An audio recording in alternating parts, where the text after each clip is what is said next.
দেখুন, মনের এমন ক্রিয়া, আমি আপনাকে 7 মিনিটেই এখন মন ভালো করে দিতে পারি গীতার অনুযায়ী। 2 মিনিট চোখ বন্ধ করুন, এখন করবেন না, বাড়ি গিয়ে করবেন। 2 মিনিট চোখ বন্ধ করে 3 মিনিট জোরে জোরে নিঃশ্বাসটা গ্রহণ করুন আর প্রত্যাহার করুন ধীরে ধীরে। 5 মিনিট ভাবুন যে পরিস্থিতিতে আছি, এই পরিস্থিতি আমার জন্য ভগবান ভালো রেখেছেন। 7 মিনিট আপনি বাড়ি গিয়ে করবেন, আপনার মনের অশান্ত ভাব অবশ্যই কিছুক্ষণের জন্য শান্ত হয়ে যাবে। 2 মিনিট চোখ বন্ধ করুন ধ্যানস্থ হয়ে, 3 মিনিট নিঃশ্বাসটা জোরে জোরে গ্রহণ করে প্রত্যাহার করুন ধীরে ধীরে। আর মনে মনে ভাবুন যে পরিস্থিতিতেই আমি আছি ভগবান রেখেছেন, এটাই আমার মঙ্গল। 7 মিনিট একটু সময় দেন, দেখবেন আপনার মন শান্ত হয়ে গেছে। আমাদের ঋষিরা বলছেন যে পরিস্থিতিতে আছো তাতেই আমি ভালো আছি, ভগবান আমাকে ভালো রেখেছেন। এই বর্তমান পরিস্থিতিটাকে, মনটাকে মানিয়ে নাও, বোঝাও আমি ভালো আছি। আচ্ছা, সৃষ্টিকে বদলানো যাবে? এই যে জগৎ যেভাবে চলছে আপনি বদলাতে পারবেন? সৃষ্টিকে বদলানো যাবে না, বদলানো যা যাবে শান্তির জন্য আপনার দৃষ্টিকে। সৃষ্টি বদল করা সম্ভব নয়, কিন্তু দৃষ্টি বদল করা যাবে। যেমন আকাশ থেকে বৃষ্টি ঝরছে, বৃষ্টি বন্ধ করা যাবে? কিন্তু বৃষ্টিতে আপনি ভিজবেন না, তার জন্য ছাতা ধরুন। বৃষ্টি বন্ধ করার প্রয়োজন নাই তো, ছাতা ধরুন, ছত্র ধরুন, আর আপনি ভিজবেন না। তেমনি সৃষ্টিকে বদলানো আমাদের কাজ নয়, এটা ব্রহ্মাও পারে না। ব্রহ্মাও তার সৃষ্টিতে একদিন ধ্বংস হয়ে যায়। ব্রহ্মা যা পারে না, আপনি কি পারবেন? এই জন্য আপনি দৃষ্টি বদলান, সৃষ্টি বদলান না, আপনি দৃষ্টি বদলান। দৃষ্টি বদলানো কেমন জানেন? কেউ যদি বলে জগৎটা যদি দামি চামড়া দিয়ে ঢাকা থাকতো, ধুলা লাগতো না, পায়ে কোনো কণ্টক বিদীর্ণ হতো না, কাটা ফুটতো না, তা কি সম্ভব? পুরো পৃথিবী চমড়া দিয়ে ঢেকে দেওয়া যাবে, চর্ম দিয়ে? অত কিছুর দরকার নেই তো, পায়ে একটা চামড়ার জুতা পরুন, তোর মিটে গেল। এই জন্য সৃষ্টিকে বদলানো আমাদের কাজ নয়, ক্ষমতাও নাই। দৃষ্টি বদলান। দৃষ্টিভঙ্গিটা কেমন? ভগবান আমাকে যেমন রেখেছেন। বিদুর রাজমন্ত্রী, ধৃতরাষ্ট্রের ভ্রাতা, দাসীপুত্র বিদুর মহাত্মা, তিনি ছিলেন কৌরবদের মন্ত্রী। একদিন সৎ মন্ত্রী, শুধু মন্ত্রী নয়, বিদগ্ধ মহাত্মা বিদুরজি, তিনি অন্ধ ধৃতরাষ্ট্রকে বললেন, আপনি শুধু বাইরের অন্ধ না, আপনি জ্ঞানও অন্ধ। পুত্রের প্রতি এত আসক্তি, এত মমতা ধ্বংস ডেকে আনছে। আপনি দুর্যোধনকে শাসন করুন, লাগাম টেনে ধরুন, নালে পুরো হস্তিনাপুরকে, পুরো কৌরবদের বিনাশের কারণ হবে দুর্যোধন। পেছনে দাঁড়িয়ে দুর্যোধন বলে, বাহ, আমার খাবি, আমার পদে মন্ত্রিত্ব বসবি, আর আমার নামে একবার বেরিয়ে যা, বেরিয়ে যায় মন্ত্রিত্বকে, আমি তোকে ত্যাগ করলাম। নিজের সহধর্মিণীকে নিয়ে আর বনের পাশে ছোট্ট একটা কুটির তৈরি করে, মাটির কুটির তৈরি করে স্বামী স্ত্রী সারাদিন ভজন করে, আর ওই বনের ফলমূল শাক পাতা দিয়ে ভগবানকে নিবেদন করে পায়, আর স্বামী স্ত্রী মিলে ভগবত কথা আলোচনা করে। বলেন গোবিন্দের কত দয়া, ভগবানের কত দয়া। ওই পদে থাকলে আমি ভজন করতে পারতাম না, সাধন করতে পারতাম না। কৃপা করে গোবিন্দ ভজনের জন্য আমাকে কৃপা করেছেন। এই পরিস্থিতি যেমন, সেই পরিস্থিতিটাকে যদি মেনে নিতে চায় আপনার মন, যে হ্যাঁ এটা আমার জন্য মঙ্গল, আপনি শান্তি পাবেন। শান্তি বাইরের কিছুতে পাওয়া যাবে না। পরিবারেও কেউ শান্তি আজ পর্যন্ত পায়নি। অর্থের দ্বারাও, ধনের দ্বারাও প্রকৃত সুখ হতে পারে ক্ষণিকের, শান্তি পাবেন না। আর মান সম্মান চাইতে গেলে তার বিপত্তিও আসবে। যেখানে মান আছে ওখানে অপমানও তুলে রাখতে হবে আপনাকে। আমি মাঝে মাঝে খুব কষ্ট পাই জানেন, 30টা বছর নিজের শরীরের দিকে তাকাইনি। ডাক্তার বলে তোমাকে 8 ঘন্টা ঘুমাতে হবে, নাহলে তুমি বাঁচবে না। হার্টের প্রবলেম, প্রেশার, কোলেস্ট্রল। 30টা বছর ভালো করে ঘুমাইনি আমি কোনোদিন, 2 ঘন্টা 2.5 ঘন্টার বেশি। এর পরেও দিনের পর দিন এইভাবে ছুটে চলেছি, যারা জানে তারা জানে। আমার বাড়িতে এক ভদ্রলোক দাকব থেকে গেছেন কৈলাসগঞ্জ, ফেরি পার হয়ে যেতে হয় আমার থেকে 4.5 ঘন্টার পথ। এসে বলছেন বাবা একটু পাঠ করতে হবে। বললাম সময় নেই বাবা, ক্ষমা করুন, কথা দেওয়া, তাদের বললে তারা তো পিছাবে না অনুষ্ঠান, তবু আমি চেষ্টা করতে পারি, তবে আমার প্রচার করবেন না। পরে ওখানের এক ভক্ত বলছে দাদা আপনার নাম প্রচার করে লিফলেট ছাপিয়ে কালেকশন করা হচ্ছে। এর পরেও তাকে যখন বারবার আমাকে বলছেন, বললাম দেখুন আমি চেষ্টা করেছিলাম, আজকে সেই অনুষ্ঠানটা ছিল, কিন্তু তাদের অধিবাস, তাদের প্রচার করা, আমাকে ক্ষমা করুন, অন্য একটা সুযোগ দিন। কি করেছে জানেন? টিওনো দিয়ে, থানার ওসি দিয়ে এবং বিশিষ্ট রাজনৈতিক নেতাদের দিয়ে জোর করা হচ্ছে যাতে আমি সেখানে যাই। এই জাতির জন্য পয়সা কড়ি না নিয়ে রাতের পর রাত এভাবে ছুটার পরও প্রাপ্তি এই জন্য সম্মান চাইলে তার পেছনে কোনো কমিটি যদি আমাদের বলে যে আমরা অনুষ্ঠানটা রাজনৈতিক কারণে কোনো কারণে করতে পারছি না, আমাদের কি বলার থাকে? কিচ্ছু বলার থাকে না। কিন্তু যদি বলি আমার শরীর খারাপ, আমার অসুবিধা, তখনই সেই মানুষ যেভাবে প্রচার করে আমাদের, তখন মনে হয় ঘরে বসে বসে ভগবানকে ডাকে, আর বাইরে যাওয়া ঠিক নয়। এই জন্য সম্মানটার সাথে অসম্মানটাও তুলে রাখতে হয়। তবে এগুলোতে কষ্ট হলেও মেনে নি কেন? ওই যে ভগবান বলেছেন মান এবং অপমান দুটোই নাও, একটাতে নিও না, দুটোই নিতে শেখো, তবেই শান্তি পাবে। লোকের মালা যেমন পড়ছ, জ্বালাটাও নিতে শেখো, তবেই শান্তি পাবে। একটা চাইলে শান্তি পাবে না। মাঝে মাঝে কলঙ্কটাও ভালো, জানেন, বদনাম কলঙ্ক এটাও ভালো। বলে কলঙ্ক ভালো? বলে হ্যাঁ, মানুষের উপদেশে যখন বিবেক ফেরে না, চিত্তের পরিবর্তন হয় না, কলঙ্কতে বেশি উপকার হয়। কলঙ্ক পেলে না মানুষ তাড়াতাড়ি সংশোধন হয়। এই জন্য ভগবান কলঙ্কটাও দিয়েছেন। এইগুলো যারা মেনে নিতে পারে, সংশোধন হতে পারে, শান্তি এদের জন্যই। জগৎটা কখনো আপনার মনের মতো হবে না, আপনি যেমন চাইছেন এমন হবে না। এই জন্য গীতায় বলেছেন কে আমার প্রকৃত ভক্ত, অতীব প্রিয় ভক্তকে শীতোষ্ণ সুখ দুঃখেষু সমসঙ্গ বিবর্জিত, মান ও অপমানয় সমসঙ্গ বিবর্জিত। গোবিন্দ বললেন মান এবং অপমান, শীত এবং গ্রীষ্ম, সম্মান এবং অপমান, দুঃখ এবং সুখকে যারা একইভাবে গ্রহণ করতে শিখেছে, তারাই আমার অতীব প্রিয়। একবারও বললেন না এই সম্প্রদায়ের ভক্ত আমার প্রিয়, বৈষ্ণবরাই আমার প্রিয়। একবারও বললেন না যার গায়ে লাল কাপড় আছে সে আমার প্রিয়। একবারও বললেন না যার মালা তিলক আছে সে আমার প্রিয়। বললেন মান অপমান, শীত গ্রীষ্ম, যিনি সুখ দুঃখকে আমার কৃপা অনুগ্রহ মনে করে দুটোই গ্রহণ করতে শেখেন, তিনি আমার অতীব প্রিয়। যশ মপ যশ মে প্রিয়, সে আমার প্রিয়। কই নিলাম আমরা?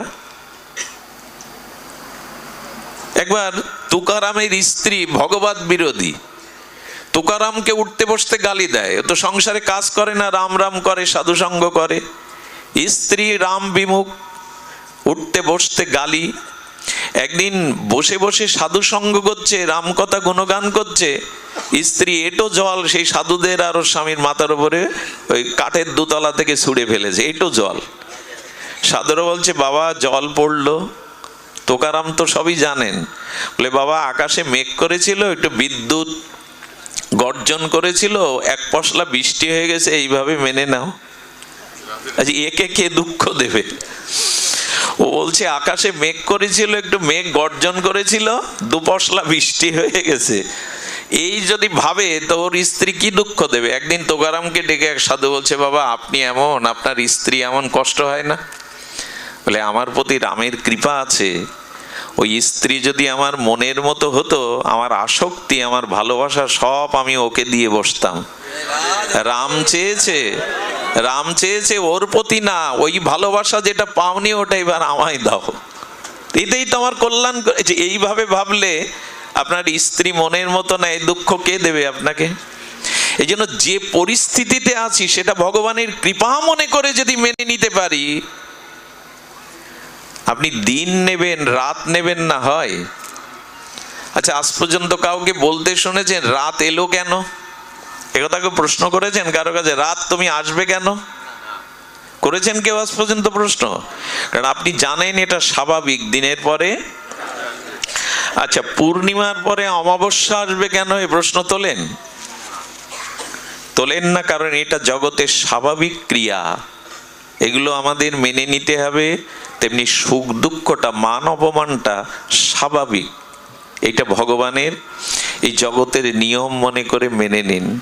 আরে ব্রহ্মা বলছেন, বসুমাতা গিয়ে জানাচ্ছে পাপের ভার বেড়ে গেছে প্রভু, আমি আর পাপ সহ্য করতে পারছি না। ধরিত্রী মা বলছেন গাভী রূপ গিয়ে, ব্রহ্মাজি আপনি সৃষ্টিকর্তা, আপনি একটা উপায় করুন, এত পাপ, এত অত্যাচার, এত অন্যায়, আমি ধরিত্রী, আমি পাপের বোঝা আর বইতে পারছি না। এত পাহাড় পর্বত বইছি, কিন্তু পাপ এত ভারী আমি বইতে পাইছি না। ব্রহ্মা কি বলেছিলেন জানেন? আমি গবেষণা করে কি করব, সমাধান আমার কাছে, চলো ক্ষীরোদ সাগরের তীরে গিয়ে ভগবানকেই আমরা আরাধনা করি। আরে ব্রহ্মা যদি কিছু না করতে পারেন তা আপনি আমি কি করব? সৃষ্টিতে কি হচ্ছে, কোথায় হচ্ছে, এ ভাবনা ব্রহ্মা ভেবে কিছু করতে পারছেন না, ভগবানকে ডাকছেন, আপনি আমি কি করব? ভগবানকেই ডাকুন, তার শরণাপন্ন হন। তমেব শরণাঙ্গশ্চ সর্বভাবেন ভারত, তৎপ্রসাদাৎ পরং শান্তি স্থানাং প্রাপস্যি সশতশতম। এই হলো শান্তির উপায়। দেখুন, টাকা দিয়ে খাট কিনা যায়, ক হাজার টাকা, লাখ টাকার, ঘুম কিনতে পারবেন না আপনি। টাকা দিয়ে আপনি সুখের সম্ভার কিনতে পারবেন, শান্তি কিনতে পারবেন না। টাকা দিয়ে রূপোর খাট করুন, ঘুম কিনতে পারবেন, কিন্তু খাট কিসের জন্য? ঘুমই যদি না হয়, তার উপর খাট, সোনার খাটে শুয়ে কি করবেন? শান্তি চাই। আর সেই শান্তি একমাত্র এই দেখুন ভগবান বলে চলেছেন, মত চিত্ত মনটা আমায় দাও। দেখুন, এখানে যারা এসছি অনেকেই ঘুমাচ্ছেন, ঝিমাচ্ছেন, অলসতা প্রকাশ করছেন, কিন্তু যারা মনটা হরিকথার দিকে দিয়েছেন, আমি বিশ্বাস করি এখন অন্তত কিঞ্চিত সংসারের থেকে বেশি শান্তি পাচ্ছেন আপনি। কারণ মন যদি স্থিতি হয়, মন যদি কোনো সদ্ভাবনায় ভাবিত হয়, মন যদি ভগবানের নাম রূপ লীলাতে মনের আবেশ আনতে পারেন, তখনই আপনি প্রকৃত শান্তির সন্ধান পাবেন। এর আগে শান্তি কোথাও নাই। সারা পৃথিবী এই শান্তির খোঁজ করছে। শান্তি একমাত্র ভগবত ভজনে, ভগবত চরণে, স্মরণে। মনের স্থিতি আর কোথাও হবে না। দেখুন, মন যেটা চাইছে ওটা যতক্ষণ না পাবে ততক্ষণ শান্তি, যা চাইছি তা যতক্ষণ না প্রাপ্ত হচ্ছে শান্তি পাওয়া যাবে? তো মন চাই কি? মন চাই ভগবানকে, মন চাই ভগবানের প্রেমকে, ভক্তিকে, কিন্তু আমরা ওখানে দিচ্ছি। আচ্ছা, গাড়ি আর ড্রাইভারের দুটো খাদ্য আলাদা আলাদা না এক? ড্রাইভারের খাদ্য আর গাড়ির খাদ্য এক? আচ্ছা, এটা যদি পাল্টে দেন, ড্রাইভারের ভাত, রুটি, সবজি গাড়িতে দিন, ইঞ্জিনে, আর মোবিল তেল ড্রাইভারকে দিন, বাঁচবে কেউ? বাঁচবে? দুটোই বিকল হয়ে যাবে। তা আত্মা চাইছে কি? মন চাইছে কি? মন চাইছে ভগবানের স্মরণ। আপনি যতক্ষণ ওটা তাকে না দেবেন, ড্রাইভারকে তেল মোবিল খাওয়ালে কি হবে? তা আত্মা চাইছে, মন চাইছে ভগবানের ভজন, ওটা তাকে না দেওয়া পর্যন্ত শান্তি সব ওলট পালট হয়ে যাবে। 2-1 ঘন্টা বসি কি ঠাকুরের সামনে? পেপার পড়ি প্রতিদিন, গীতা পড়ি তো একটা শ্লোক প্রতিদিন। চা 3 বেলা 4টে লাগে, 5টা লাগে। হ্যাঁ, চৈত্র মাসে বৈশাখের খরা রৌদ্র বলি লেবু চা, লেবু চা, মাথা যন্ত্রণা করে। চা তো খান, চরণামৃত পান কখনো? শান্তি চাইলে পাওয়া যাবে? ছেলের হাতের মোয়া যে কেড়ে নিলাম, চরণামৃত পায় না, প্রতিদিন চা পায়। পেপার পড়তে হবে প্রতিদিন, পড়ুন, আপত্তি নাই। গীতা পড়েন তো?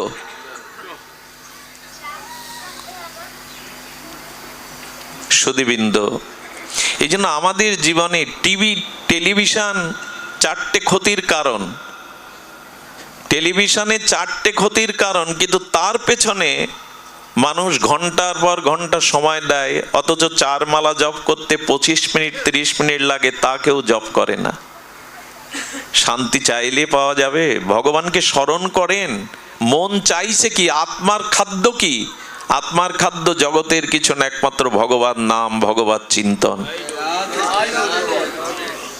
সেটাই তো তাকে দেই না। টিভির রিমোটের চ্যানেল 250, ওই প্রতিদিন ওই ঘোরান।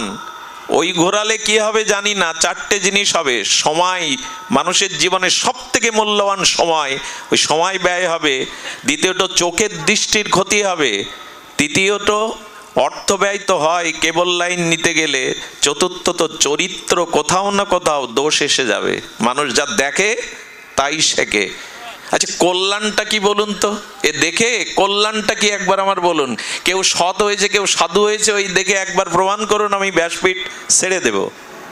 তো ওটা দেখুন, সারাদিন কাজের পরে সংবাদ দেখুন, আপনি সিরিয়াল দেখুন, ক্ষতি নেই। দুটো হাত তো আছে, অন্তত এক হাতে মালা ধরুন, এক হাতে ওটা টিপুন, আর এক হাতে একটু মালা টিপুন। মালাটা ঘোরালে আর এই জন্ম মৃত্যু চক্রে ঘুরতে হবে না আপনার। ভগবানের নাম জপ করলে এই জন্ম মৃত্যু চক্রে ঘুরতে হবে না। তা ঘোরাবো না, রিমোট ঘোরাবো। নারদকে এমনি বলছেন, জগৎটা অন্ধকার নেমে এসছে, কলি ঘোর তিমিরে গরসল জগজন, ধর্ম কর্ম রহুদূর, কলি দোষ ও নিধে। কলিতে শুধু দোষ আর দোষ। সারা পৃথিবী চলছে এখন। তৃতীয় বিশ্বযুদ্ধের দরকার নাই। আগামীতে যে ভাইরাস আসছে, আগামীতে যে মরণ ব্যাধি আসছে, এক করোনা জানিয়ে গেল, সতর্ক হও। 8 গ্রাম করোনা সারা পৃথিবীকে কাঁপিয়ে দিয়ে গেল। এরপর এর থেকে বড় জিনিস আসছে, তৃতীয় বিশ্বযুদ্ধ, মারণাস্ত্র, আণবিক বোমা লাগবে না। মানুষের দুর্ভিক্ষ, একসময় হাতের মুঠোয় সোনা নিয়ে আপনি অন্ন পাবেন না, লিখে রাখুন, ভাগবত বলছে। হাতের মুঠোতে সোনা নিয়ে একদিন আপনি এক মুঠো অন্ন পাবেন না, এই দিন আসছে আগামীতে। তৃতীয় বিশ্বযুদ্ধ দরকার নেই। মানুষের কুবৃত্তি, চরিত্র এতটা স্খলন হয়ে গেছে যে ধরিত্রী অভিশপ্ত হয়ে যাচ্ছে দিন দিন। এর দায় কারণ আমাদের মনোবৃত্তি। শান্তি বাইরে নেই, আপনার মনে। এই জন্য গোবিন্দ ওটাই চেয়েছেন, তোমার অর্থ নয়, বৃত্ত নয়, রূপ নও, তোমার সম্পত্তি নাও, তুমি মনটা আমায় দাও। আমাকে দিয়ে দেখো মনে শান্তি পাও কিনা। কিন্তু মন কি আর এমনি এমনি দেওয়া যায়? মন ভগবানের দিকে যেতে গেলে একটা কৃপা চাই। এরই নাম হলো গুরু কৃপা, বৈষ্ণব কৃপা, সাধু কৃপা। এই কৃপা ছাড়া আপনি নিজ চেষ্টায় মন ভগবানে দিতে পারবেন না। শ্রী ভগবানে মনের জন্য মহৎ কৃপার অপেক্ষা আছে। মহৎ কৃপা বিনা কোনো কার্যে ভক্তি নয়। কৃষ্ণ ভক্তি রহুক দূরে, সংসার ক্ষয় না হয় ক্ষয়। সংসারের মোহমায়া ভোগ বিলাস ক্ষয় হবে যেদিন মহতের কৃপা আমার উপরে হবে, যেদিন সাধু কৃপা আমার উপরে হবে। সেই দিন আমার সৃষ্টি না বদলালে দৃষ্টি বদলাবে। সেদিন আমার ভিতরে এই চিন্তা আসবে, নাই জগৎ বেশি দিনের নয়, এ রূপ যৌবন ভোগ বিলাস বৃত্ত বৈভব বেশি দিনের নয়। মানুষের প্রকৃত শান্তি তো জগতে নাই। এই জন্য গোবিন্দ এই সংসারের নাম দিয়েছেন দুঃখালয়। কি নাম দিয়েছেন? গোবিন্দ এই সংসারটার নাম দিয়েছেন সংসার দুঃখালয়ম। এই সংসারটা দুঃখের আলয়। তুমি যতই সুখের চেষ্টা করো এখানে তা পাবে না, এটা দুঃখের আলয়। তবে সুখ কোথায়? তমেব শরণং গচ্ছ, ভগবানের শরণ নাও। আপনারা লক্ষ্য করেছেন স্মরণে সুখ হবে কি করে? নির্ভয় হবেন কি করে? ওই যে বললাম ভয় থাকলে শান্তি হয় না, তা নির্ভয় হবেন কি করে? শাস্ত্রে বলেছেন, দেখুন, ভজ হরে মন শ্রীনন্দ নন্দন অভয় চরণার বিন্দরে। গোবিন্দের চরণটা হলো অভয় চরণ, যেখানে পৌঁছালে, যেখানে স্মরণ করলে আর ভয় থাকে না। আশ্রয় নিতে বলছেন আমার চরণ, ওইখানেই শান্তি। আচ্ছা দেখেছেন ওই যে মরগ মুরগির বাচ্চা ওঠে না ছোটরা, ওরা দল বেঁধে মায়ের সাথে ওই শস্য কণা জীবাণুর মধ্যে, আবর্জনার মধ্যে খুঁটে খেতে যায়। যখন ওর মা দেখে উপরে চিল এসে হাজির, ওই বাচ্চাগুলিকে গ্রাস করবে বলে মা কি করে? দুটো পাখনা মেলে দেয়, আর ওই পাখনার সংকেতে বাচ্চাগুলো সুরসুর করে মায়ের পাখনার তলে যায়। কোটি চিলেরও সাধ্য নাই ওই মায়ের পাখনার মধ্যে থেকে বাচ্চাটা ছিনিয়ে নেবে। যে বাচ্চা ওই আশ্রয় না এসে বাইরে নিজের মতো চলছিল, তাকেই সমেরে নিয়ে যায় চিল। যদি একটা চিলের হাত থেকে মায়ের পাখনার মধ্যে আশ্রয় নেওয়া বাচ্চা নিরাপদ থাকে, গোবিন্দ বললেন আমার চরণ যারা আশ্রয় করেছে তাদের আর ভয় কোথায়? তাদের ভয় কোথায়? তারা নির্ভয়। অভয় চরণারবিন্দ, ভগবানের চরণই হলো অভয়। দেখবেন শিশু ক্রন্দন করছে, ওই ক্রন্দনরত শিশুকে অনেক পাড়ার মায়েরা কোলে তুলে নেয়। সে মায়েরাও তো মা, তাদের বুকেও তো দুধ আছে। ওই শিশুকে স্তন দিলে খাবে না, কাঁদবে।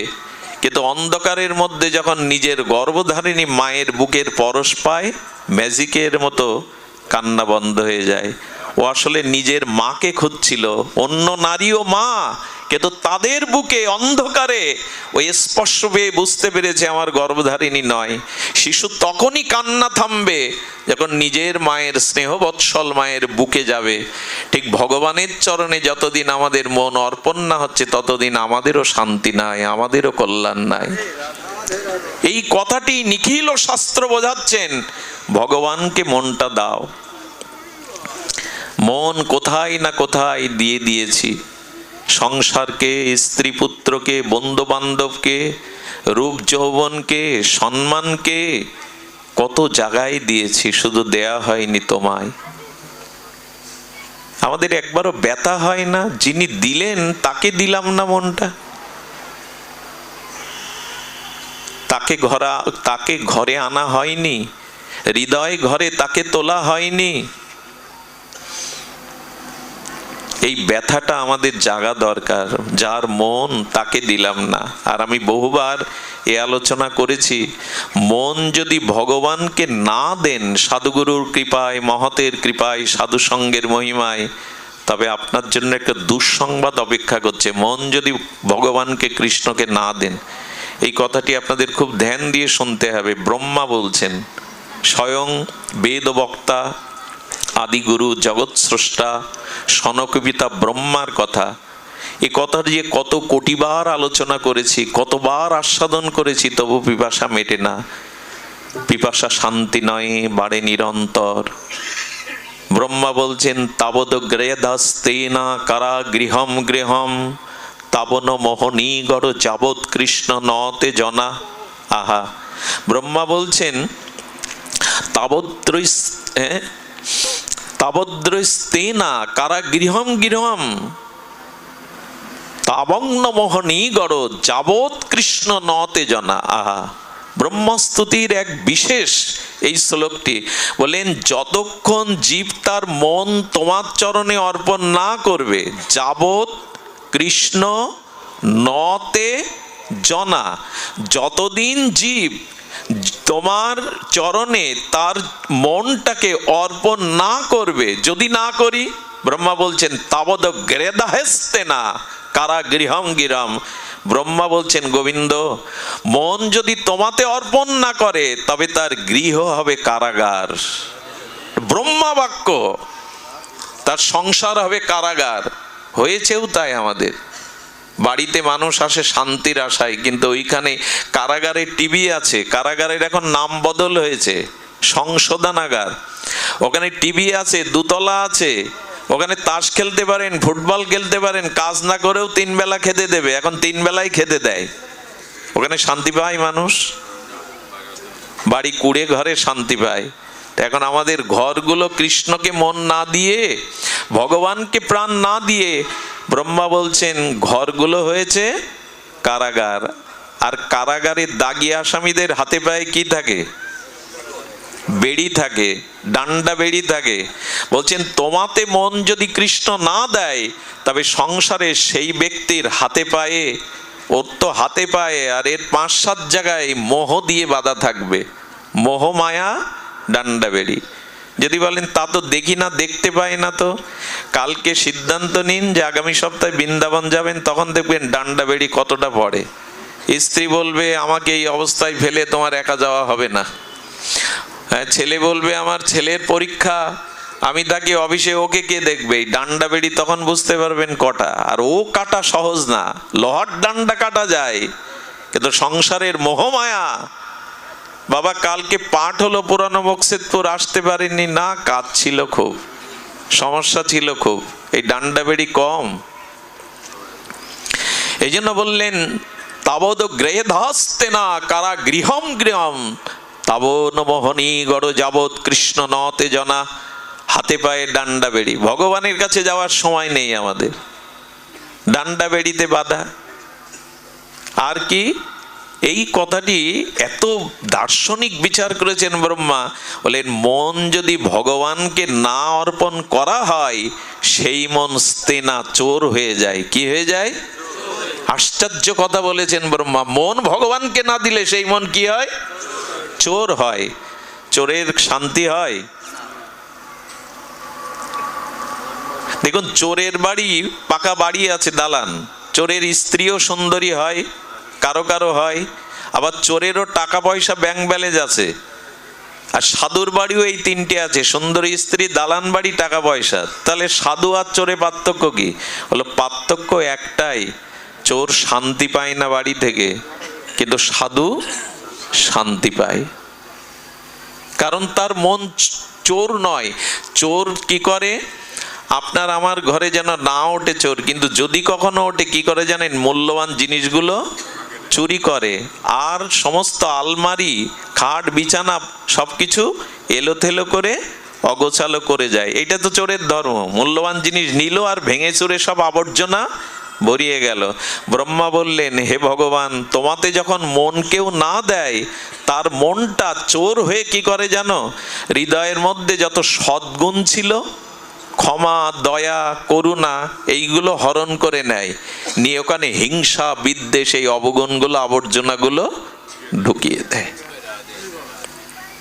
কি অপূর্ব শ্লোক! যাবৎ কৃষ্ণ নতে জনা, যতদিন জীব তোমাতে মন না দেবে, সংসার হবে কারাগার, হাতে পায়ে উঠবে মোহর শৃঙ্খল, আর তার মন চোর হয়ে যাবে। সদ্গুণগুলো মন থেকে চুরি করে অসদ্গুণগুলো ওখানে প্রবেশ করিয়ে যাবে। এখন উপায় বলি, সমস্যার মাঝে মাঝে উপায়ও বলছি, একটু সংকেতে শুনে নিন।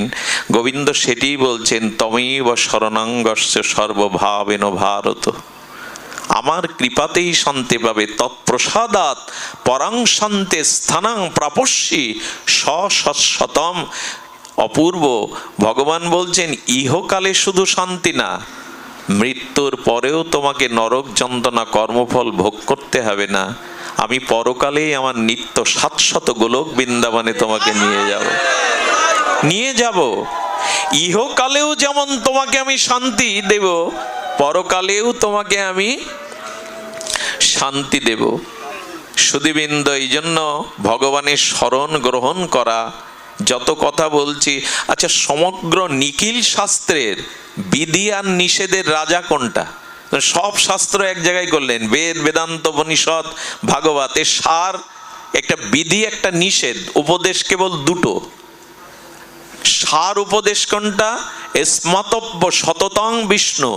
নিখিল শাস্ত্র বলছেন, শাস্ত্রের বিধি বা রাজ উপদেশ, ভগবানকে স্মরণ করো।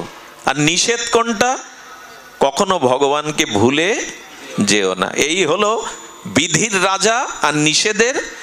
স্মতব্য সততং বিষ্ণু ন স্মতব্য চাতুচিত, কখনো ভগবানকে ভুলে যেও না, এটাই হলো নিষেধের শ্রেষ্ঠ উপদেশ। আর বিধির উপদেশ স্মতব্য সততং বিষ্ণু, সর্বদা ভগবানকে। এই জন্য তো মহাপ্রভু বিধান দিয়ে গেলেন, খাইতে শুইতে উঠিতে বসিতে যথা তথা নাম লও। নাম এখন আসরেই হয়, আমাদের মধ্যে আর কতটুকু কার হয় জানি না। নাম সর্বত নিতে বলেছেন, খাইতে শুইতে উঠিতে বসিতে যথা তথা নাম লও। পাত্রাপাত্র ন বিচারানো দেয় দেয় বিমর্শক।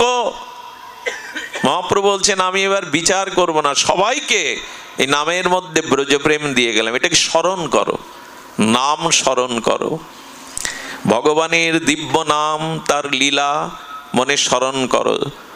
শ্রবণ কীর্তন স্মরণ, শ্রোতব্য কীর্তিতব্য স্মাতব্য ইচ্ছত ভয়ম। ভয় দূর হবে, মৃত্যু ভয়, যদি ভগবানকে কীর্তন স্মরণ এবং শ্রবণ করতে পারো। তা আজ আমরা শ্রবণ করছি, মাঝে মাঝে আমাদের হরি নাম একটু সংকীর্তন বাড়ি বসে করতাল বাজিয়ে করতে হবে, নালে মালা নিয়ে সময় পেলেই বসতে হবে। আর কি করতে হবে? ভগবানের লীলাগুলিকে মনে মনে সিনেমার পদ্মার মতো স্মরণ করতে হবে, যে গোবিন্দ বৃন্দাবনে এই লীলা করছেন, রাধারানী এখন এই লীলা করছেন, এইভাবে স্মরণ করতে হবে। সুধীবৃন্দ থাকবো, এইভাবেই ভগবানকে শ্রবণ কীর্তন স্মরণ এই তিনটি সাধনের শ্রেষ্ঠ অঙ্গ, তার মধ্যে অগ্র শ্রেষ্ঠ শ্রবণ, হরিকথা শ্রবণ। সাধুমুখে ভগবানের কথা শ্রবণের দ্বারাই আমাদের ভক্তির সূচনা হবে, ভগবানের চরণে স্মরণের আকুতি জন্মাবে। এটা কেমন জানেন? নষ্ট তো হয়েছে আমার এই মন, ওই যে বললাম চুরি করে নিয়ে গেছে সদ্গুণগুলো, অসদ্গুণগুলো ঢুকিয়ে দিয়ে গেছে। তো শ্রবণের দ্বারা কি হবে শুনুন, সংক্ষিপ্তভাবেই বিশ্রাম কথা। খুব মূল্যবান গুরু মহারাজ রাধাকুণ্ডে তার অমীয়, তার সেই দিব্য অনুভূতির এই বাণী শুনিয়েছিলেন জগৎবাসীকে সাধুমুখে হরিকথায়। আচ্ছা, জল আকাশ থেকে বৃষ্টি হয়ে পড়লো, জল যখন আকাশ থেকে পড়লো তখন স্বচ্ছ ছিল, কিন্তু ড্রেনে পড়ে, পোকামাকড়ের মধ্যে পড়ে, ধুলাই পড়ে তখনই জলটা দূষিত হয়ে গেল। জল কিন্তু শুদ্ধই ছিল। তেমন আমাদের আত্মাটা, আমাদের মনটা পূর্বে শুদ্ধ ছিল, কিন্তু এই জগতের কামনা বাসনা ধুলাবালিতে এসে যেই মিশল অশুদ্ধ হয়ে গেল। এখন এই জলের গতি কোন দিকে? নিচের দিকে তো নাকি মা? জলের গতি কোন দিকে?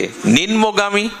জল যেতে যেতে কোথায় যেতে চাই জানেন? নালা দিয়ে, তারপরে ড্রেন দিয়ে, খালে গিয়ে, তারপর নদীতে গিয়ে, তারপরে একেবারে নদীর তরঙ্গায়িত অপ্রতিহতা গতিতে সাগরে। এই তো জলের গতি।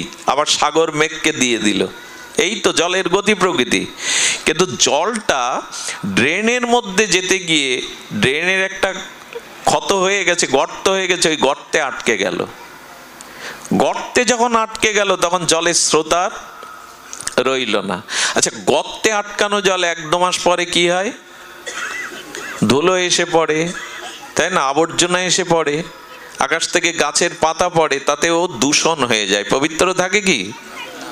আকাশ থেকে পড়েছিল বৃষ্টির ধারা হয়ে শুদ্ধ, কিন্তু গর্তের আবর্তন হওয়ায়, আবর্তিত হওয়ায় ধুলা বালি পোকা মাকড় এসে দূষিত হলো। আচ্ছা, জলের 3টি স্বভাব, ওই 3টি স্বভাব ওর মধ্যে নষ্ট হয়ে গেল।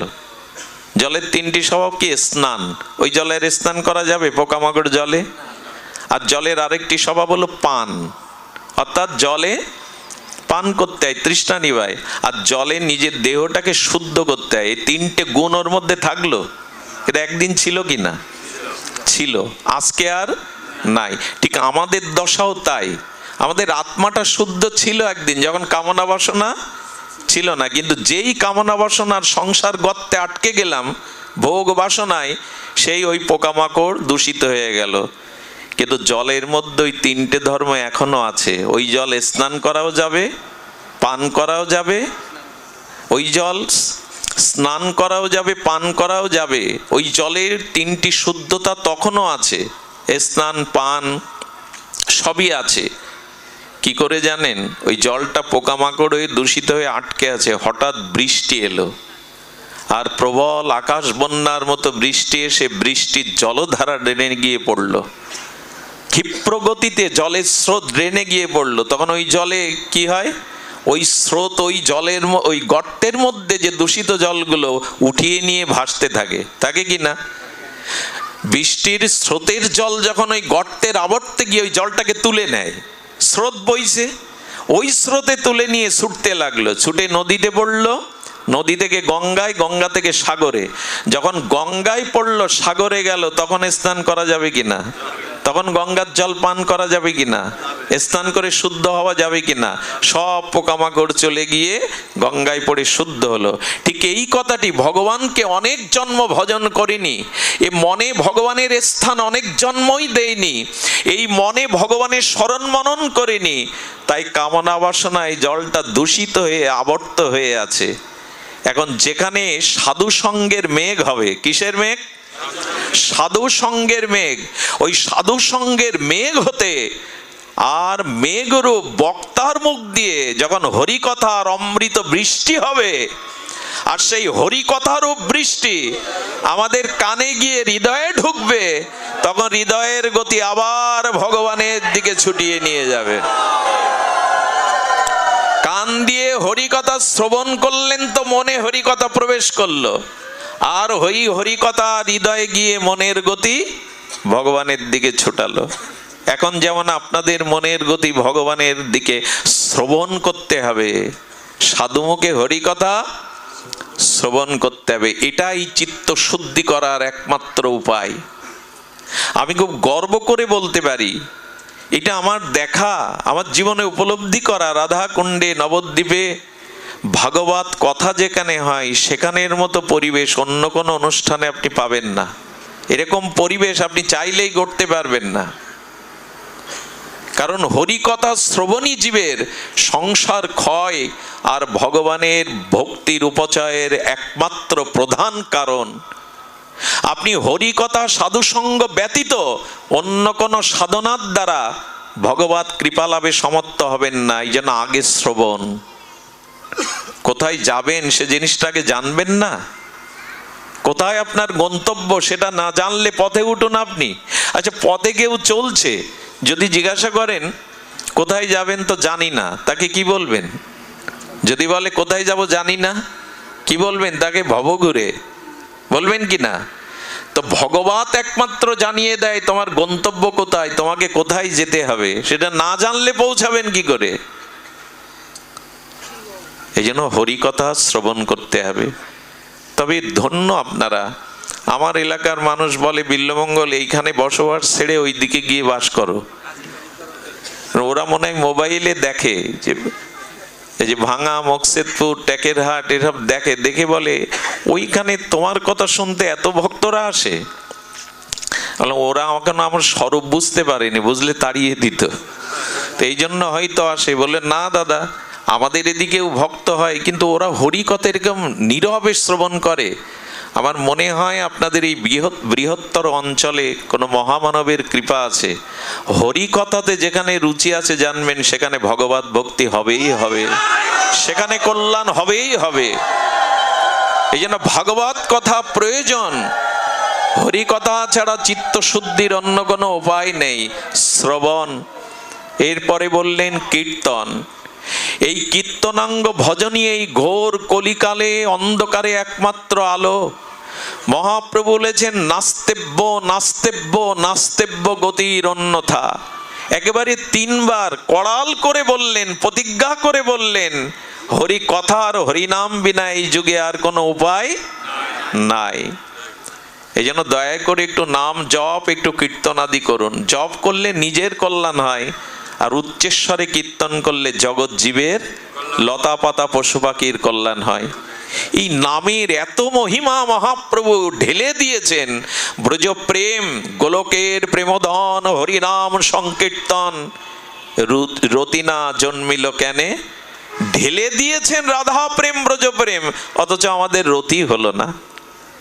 নামে রুচি আনুন। হরিনাম, প্রিয়জনের নাম ডাকতে ইচ্ছা করে না? যাকে যে ভালোবাসে তার নাম ধরে ডাকতে তো তার ইচ্ছা করে। তো ভগবানকে যদি ভালোবাসেন তার নাম ধরে ডাকুন। আমাদের দুর্দশা, হাই তুলতে গেলে বলে বাবা গো, ওসর লাগলে বলে মা গো। কিছু মানুষ আছে ওসর লাগলে বলে হা রাধে, হাই তুলতে গেলে হা গৌরাঙ্গ। অন্তত এইভাবেই নিন 2-4 বার দিনে। ঘুম থেকে উঠে হাই তুলতে গিয়ে বাবা গো, মা গো এই বলে কি হবে? ওইটা রাধা নাম দিয়ে দিন না, দিনে 4 বার অভ্যাস হয়ে যাবে, তখন আর বাবা গো মা গো হবে না। আর ছেলে মেয়েদের নামগুলো ঋষিদের নামে, ভগবানের নামে রাখুন গুরুদেবের কাছ থেকে। হ্যাঁ, টেলিভিশনে সিরিয়াল নাম রেখে লাভ হবে না। গুরুদেবের কাছ থেকে শ্রীকৃষ্ণের নাম শ্রীকৃষ্ণের পিতামাতা রাখেনি, গর্গমণি রেখেছিল। রাম ভগবানের নাম দশরথ রাখেনি, কৌশল্যা রাখেনি, বশিষ্ঠদেব রেখেছিল। এই ইতিহাস আমরা ভুলতে বসেছি। সন্তানের নামগুলো আদ্যক্ষর দিয়ে শ্রী গুরুপাদ পদ্ম আচার্যদের কাছে রাখতে হয়। ওই নামের মধ্যে আশীর্বাদ থাকে, শক্তি থাকে। তার প্রমাণ অজামিল। তার ছোট পুত্র নারায়ণ বলতে বলতে মৃত্যুর সময় সে ভগবান পেয়ে গেল নাম আভাসে।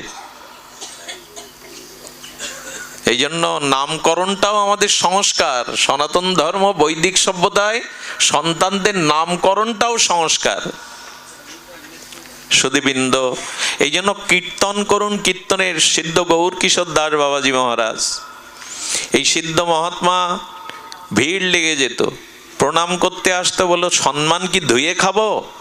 এক শিষ্যকে বললেন, ওই যে কাঠ লতা পাতা আছে, 10 বছর আগে ল্যাট্রিন বাথরুম ছিল, এখন কেউ ব্যবহার করে না, সব শুকিয়ে গেছে। ওই লতা পাতা ইট কাঠগুলো একটু গোবর ছড়া দিয়ে ওই লতা পাতার মধ্যে আমার একটু জায়গা করে দে। কেন বাবা? তো হাজার হাজার প্রণাম নিলে আমার ভজন কখন হবে?